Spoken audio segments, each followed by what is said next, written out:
Hello mga B! Samahan nyo kami sa panibagong adventure kung saan muntik na kaming mascam ng tour coordinator namin. Galing Ilocos Sur, bumiyahe lang kami ng 8 oras by bus papuntang Maynila. Ang flight namin papuntang Palawan is 10 PM pa, kaya nag-check-in muna kami sa Winston Hotel para magpalipas ng oras. At grabe, natikman ko dito ang pinakamasarap na pansit gisado ever. Siksik sa betchin, kaya sobrang linamnam. Pagkatapos ng 8 oras na pagtambay, pumunta na kami sa airport. Sinecure na namin agad yung boarding pass, pero may 4 na oras pa pala kaming hihintayin bago makasakay at hindi pa dumadating yung kasama naming pasimuno na si Doc Camille. So while waiting, ikot-ikot muna kami sa airport shops. Siya nga pala nagpa-buzz cut ako just for this trip. Bagay ba sa akin maging vocals? Nag-crave si John ng kape kaya dumaan kami sa Tim Hortons for some vanilla latte. Medyo matamis yung timpla nila dito pero baka fault ko rin kasi I forgot to tell them to go easy on the sugar. Ang sakit na ng paa namin sa kakalakad kaya tumambay na lang kami dito for some reading time. Buti na lang may Kindle kaming dala. Malapit ko nang matapos yung librong binabasa ko and I'm so excited to start another book. Finally, dumating na si Camille. May pasulubong pang takeout from her Indian dinner. Super thoughtful ni Akla. Si John busy pa rin sa pagbabasa, kaya ako na lang yung kumain.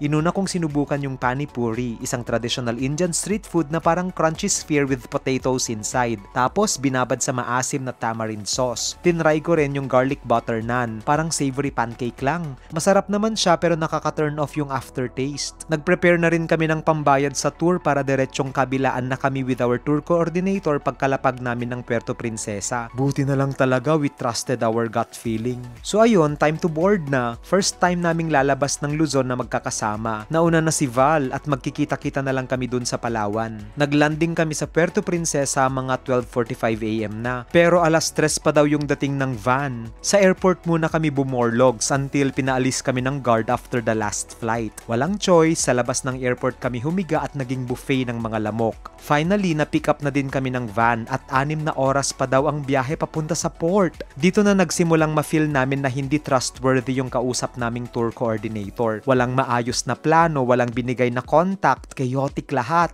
Pero go lang, palakasan na lang ng guardian angel. Dumating kami sa Buliluyan Port kung saan sasalubungin kami ng bagong tour guide na nahanap namin. Buti na lang may ibang operators na tumanggap sa amin kahit lugi na sila sa bayad dahil hindi pa pala sila binayaran ng original coordinator. Anyway, nag-sign in lang kami sa logbook then go na agad. Dito namin na-meet si Sir Knock-Knock, the best tour guide in town. Ikwinento namin sa kanya lahat ng nangyari at sinigurado niya na aalagaan niya kami at sisiguraduhing sulit ang trip namin despite what happened. Dumiretso na kami sa port, kumuha ng passes, then sakay na agad sa speedboat kasama ng ibang locals at tourists. Plinano namin tong trip na to 3 buwan na ang nakakaraan. It was over our potluck dinner nung napagdesisyonan naming maghanap ng lugar kung saan kami pwedeng mag-decompress nang walang signal para fully disconnected kami sa outside world. At syempre, dapat sa dagat para ma-practice na din namin yung bago naming diving skills. Pagod na kami sa sobrang tagal ng biyahe from Ilocos, pero sobrang excited na kaming magbakasyon. At ito na din yung last sakay bago namin marating ang aming dream destination.